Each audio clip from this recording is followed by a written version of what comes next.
All right. In all seriousness, thanks for being here on a Sunday. Um, this is a busy time, so this worked out the best. So hopefully y'all can get what you need, and it's not too inconvenient. We wrapped up our third North Carolina practice today.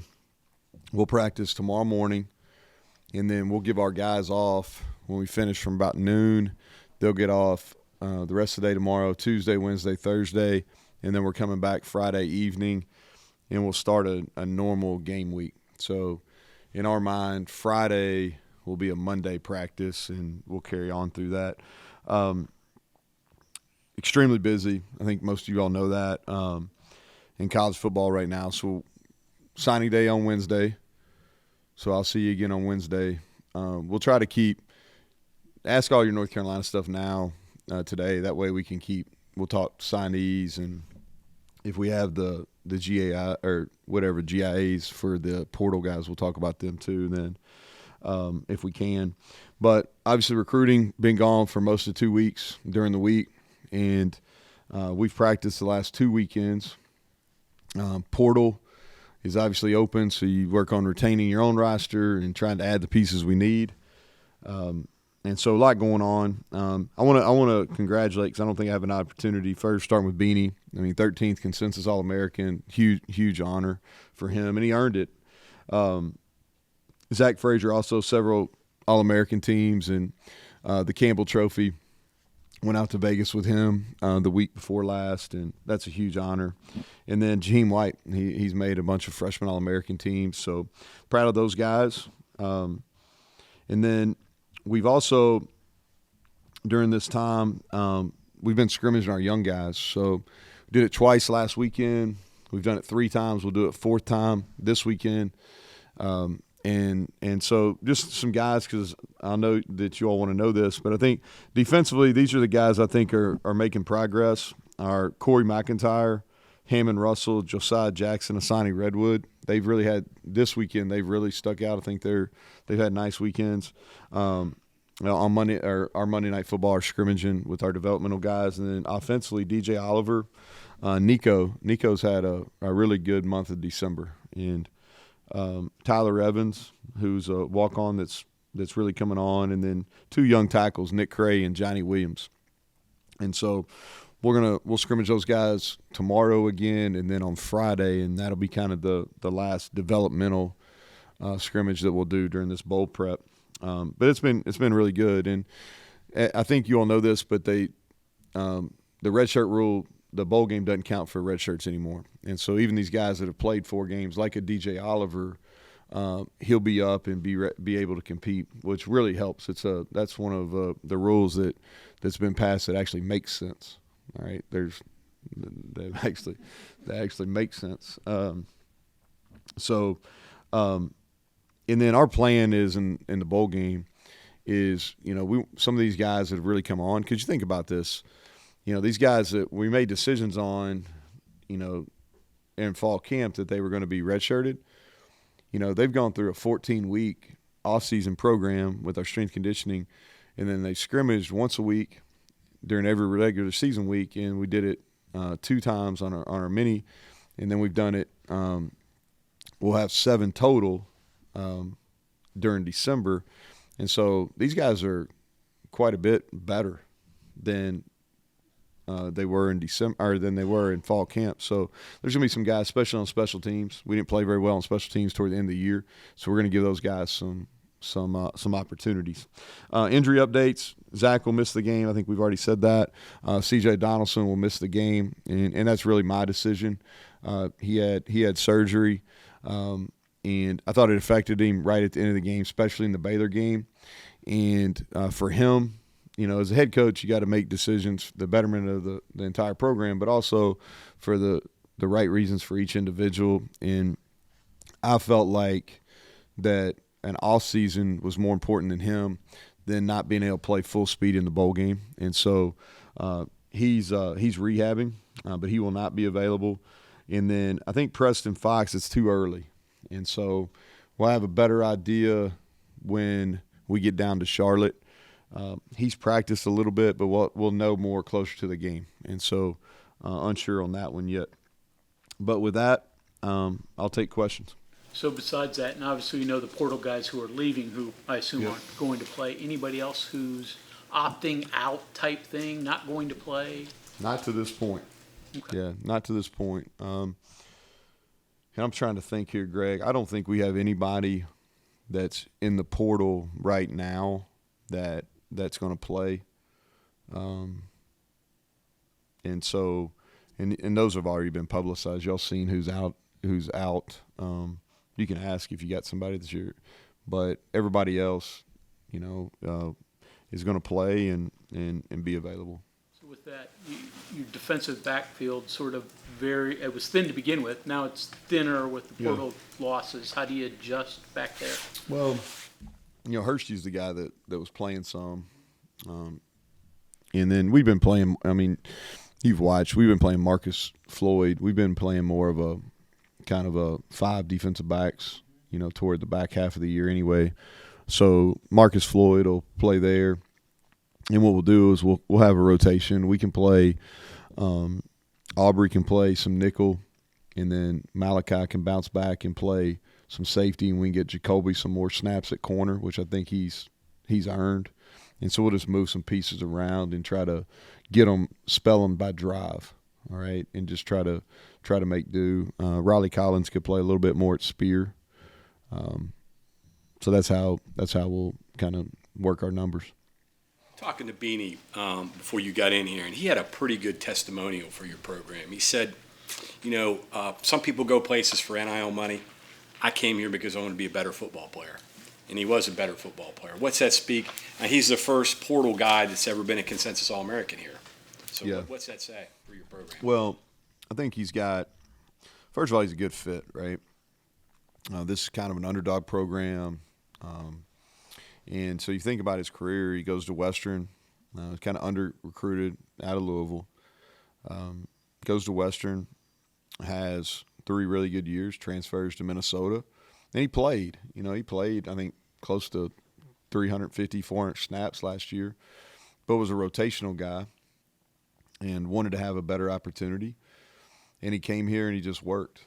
And the thing that first of all, I'm really happy for him individually, but then it's been not just his on-field performance has helped us, but his work ethic, how he practiced, how he prepared has really helped our defensive backfield. Like some of the younger guys, even some of the older guys that have eligibility, he's really made a difference back there. And we're better. We're significantly better because of him. But I think it's a good story. It's going to help us in the portal. It's going to help us not only this year in the portal cycle, but moving forward. It's going to help us for sure. You mentioned when I asked you about if you'd welcome former Mountaineers back that it depends on how they chose to leave, professionalism, things like that. Since it is out there on the ones this year that did choose to depart, were there any that you were surprised about? Like, what are your thoughts on them? Do you understand why they made the decision that they made? Yeah. I got to think back here, Mike.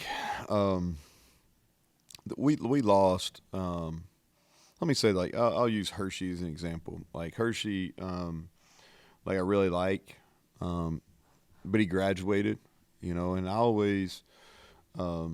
He finished his obligation, which he's got 1 year eligibility, but he finished his obligation. He handled it in the right way. I understood where he was coming from. I didn't want him to leave, but I do understand. And, and for the most part, there's probably one, and I'm not going to mention names, but there was one, and he wasn't even the guy that played, but there was one that I was surprised by. And, but other than that, I understood.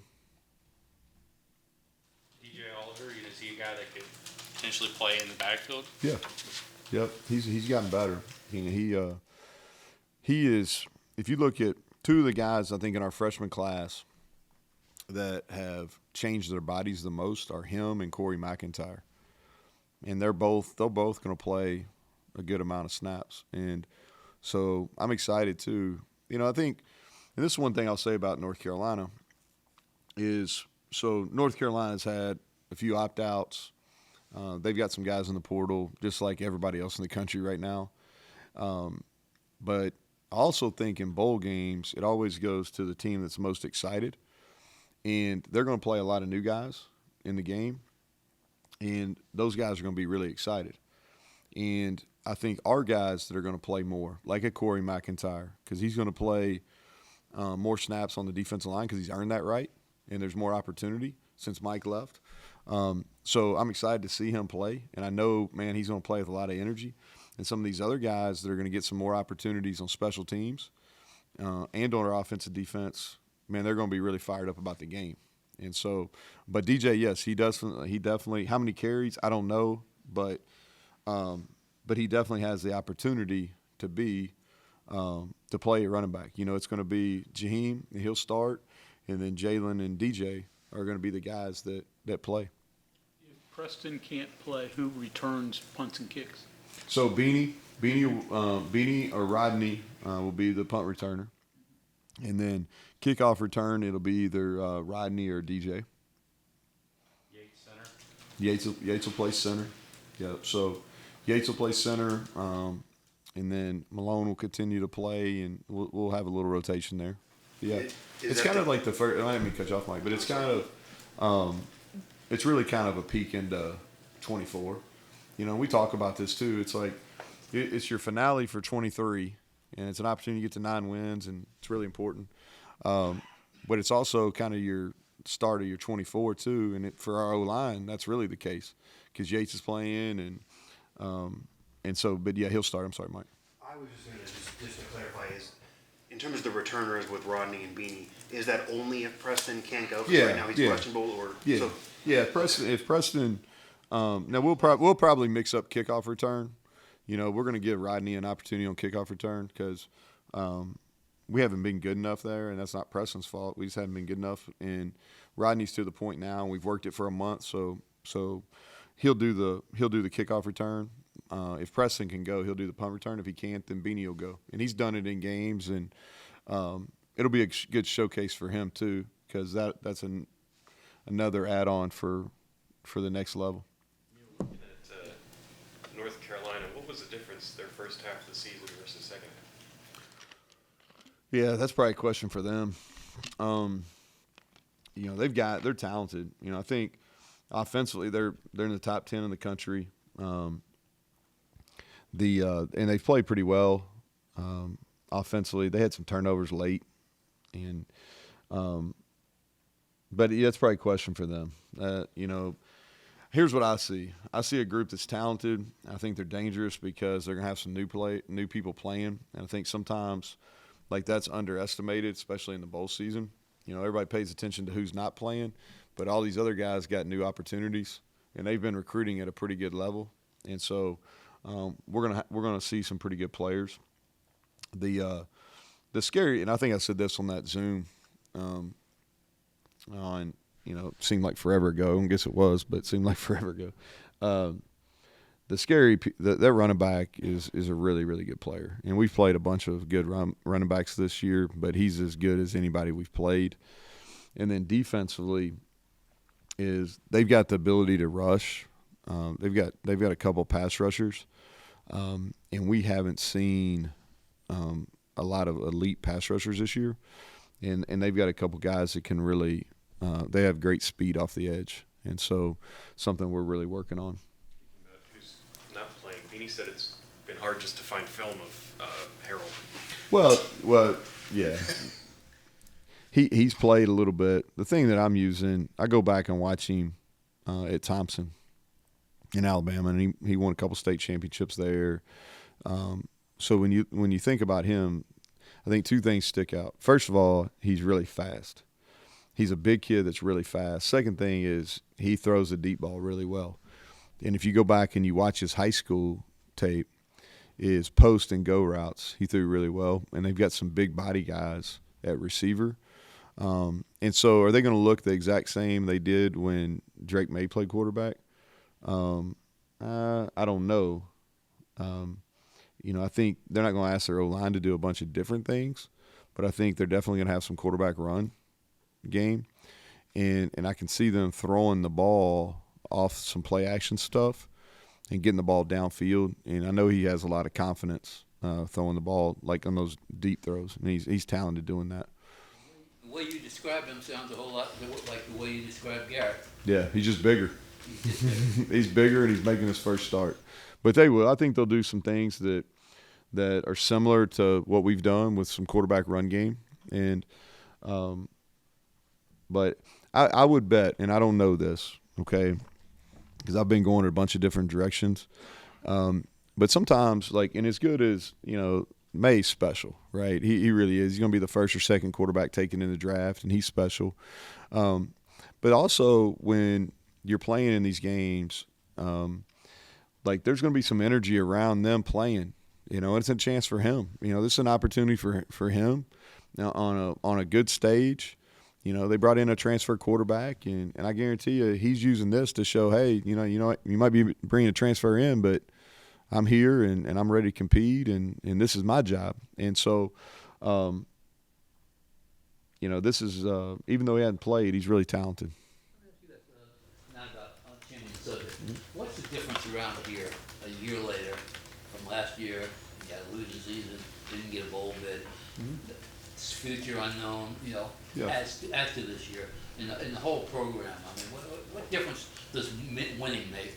Well, winning makes it, but I think the process of what got to the wins is, so this had a different feel to it going back to really when you get your whole, because you really don't feel like you got your, as a coach, like you have 2 portal dates and all that, but you don't really feel like you can exhale and go, okay, this is my team until the first day of fall camp. All right, first day of fall camp, you got your team.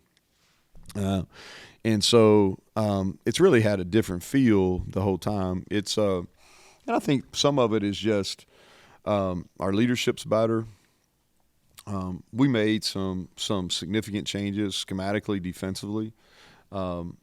We really changed kind of who we were offensively, and the locker room dynamics are a lot different and they're a lot better, right? And so I think that enabled some success. And so this December is quite a bit different than a year ago. I think our outlook is much more positive, both in-house and outside here. But yeah, I mean, it's there's no doubt. Like I'm not. It's significantly different. The stuff going on outside, I don't know if you caught it. Probably have the basketball cases and the transfer process. That maybe blow back for you and your thinking and potential. I think I think it's unsettled still. It's going to affect basketball more. I think. I don't know. Did y'all follow what Chip Kelly talked about? I thought that, yeah. I mean, we've got. Here's what I'll say: is our game's got a lot of issues, but the product's still great. So, people are going to tune in to these bowl games. They're going to have all high rankings. People are going to tune in to the CFP. And it's going to have extremely high rankings. Still the high, one of the highest spectator sports, if not the highest spectator sport. But we got some issues, and we got to figure it out. And to me, football's kind of grown into its own entity. Who are we kidding? Like we're gonna send our soccer team to Arizona for a midweek game. I mean, come on, and so I think there's some real issues. The transfer piece, I probably, as far as the basketball goes, Mike, is I don't know enough about it to really comment on it, and I don't have a solution. But I think we've got a system, man, that's really kind of it's broken, and we need some real outside the box thinking to kind of get it fixed. The just our calendar, football calendar. Think about the kid that's leaving Texas, the quarterback, right? And he's having to make a decision to leave right in the middle of a CFP. And I get it. He's trying to secure a new home. But we think about that, he's having to do that. And what we're doing is we have a professional model, but we're still operating on an academic calendar, and the two worlds are so different. And so we got to figure out some solutions. I don't have one right now, but we got to figure some things out. Does it wrinkle any of your roster management stuff? Because you've been doing work for so long, and all of a sudden, guys who transfer once can go again, or they can. It just seems like there goes the tablecloth on you. Yeah. Yes. Yeah. So like, here's what I'll say. Yeah, it is. Yeah, I mean, you just think about it from a roster management standpoint. So I keep a red folder on my desk, and it is our high school signees, our current depth chart, what we're looking for transfer portal wise, and our scholarship list, right? And it's so fluid, and it's hard to – it's so flowing because, you have – let's just talk about here in December. So you've got guys that go in the portal, and kind of where your roster numbers. And I'm sure – I don't know how many, but I'm sure after the bowl game we'll have a few more. I don't know how many, and we may not have any. But my assumption is just the way it kind of works is we'll have a couple more. And so – but trying to figure out, like, what's the exact number of high school players to take and what the exact number of transfer portal guys to take, those are moving targets at all times. And so now if you add a second transfer into this, you're basically saying that everybody's a free agent every time the portal opens. Good luck. But I'll say this too is like I think fans suffer because of it, but to the general public, it's not an issue because the product's still really good. Nobody gives a shit if the coach's lives stink. I mean, really. I mean, well compensated and all that kind of stuff, but it's not a good process. It's not. We got to figure something out because if we're talking about, I think most teams, us included, you're looking at a third of the roster that's going to turn over every year, right? I think 30 going out and 30 coming in is about what we're going to be dealing with, okay? But now you make it where it's 85. I mean, yeah, that's a challenge. To that end about what's going on right now, we got to the point where there are windows, which is a little bit less chaotic than it was initially. That's better. You're fair. Right. But there is still everything you're saying that's also valid. So what are your thoughts on the debate of, well, maybe having a window prior to the bowl game delegitimizes the bowl season? Should the window be after the bowl game? Is that even possible with the academic calendar? And then try to do one with spring game and then after that and all that as well? Yeah, so I think, like, the bowls, it's fine. Okay, we're going to run into issues when we go to a 12-team playoff. And now, like, yesterday would have been the first round of games. And that's really tough because now you're really only dealing with 4 teams that are dealing with guys at roster flux. Now you're dealing with 12, and I think that's probably too many. But anyway, we could debate the state of college football all we want. Anybody got bowl questions? Yes. You guys are going to have a month layoff. How do you not lose the rhythm that you had, especially that Baylor game? You guys were kind of clicking there in the second half, fourth quarter. How do you not drop off there in the month long? Yeah, it's a challenge. Yeah, absolutely challenge. So I think watching the bowl games yesterday, kind of had them in the background as we were hosting recruits and getting ready for practice and those type of things. And when you look at it, if you look at the teams that lost, a lot of turnovers, right? Rich Rod was really they overcame turnovers to win the game, but everybody else that had a lot of turnovers, they lost the game. And the flip side of that on defense is missed tackles. And so when you get into this where you have a big window between games is back 10, 15 years ago, people would try to have basically a spring practice session during December. And there was still a lot of contact, a lot of physicality. As kind of our world's changed now, is you can't do that anymore. Your roster numbers are not as such. You'd have a player revolt if you tried to do that. I mean, truthfully. And so there's a mix where, like, we don't practice the same way during bowl prep that we do during in season. Like, bowl games are rewards. You know, they need to be treated different than a normal game week. And so we're doing a lot of good on good. We do a little bit of scout work, but it's mostly good on good.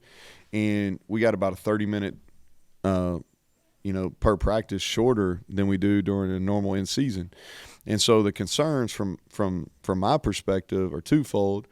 Is, we're a running football team, and we got to get our work in while also being cognizant of we can't, we don't want to be too physical, right? And so we got to get our work in, and we got to make sure that our O-line is in sync and our tight ends are in sync and they're coming off the ball and doing those things. Our running backs are, because they're young, so we got to make sure that they're in rhythm.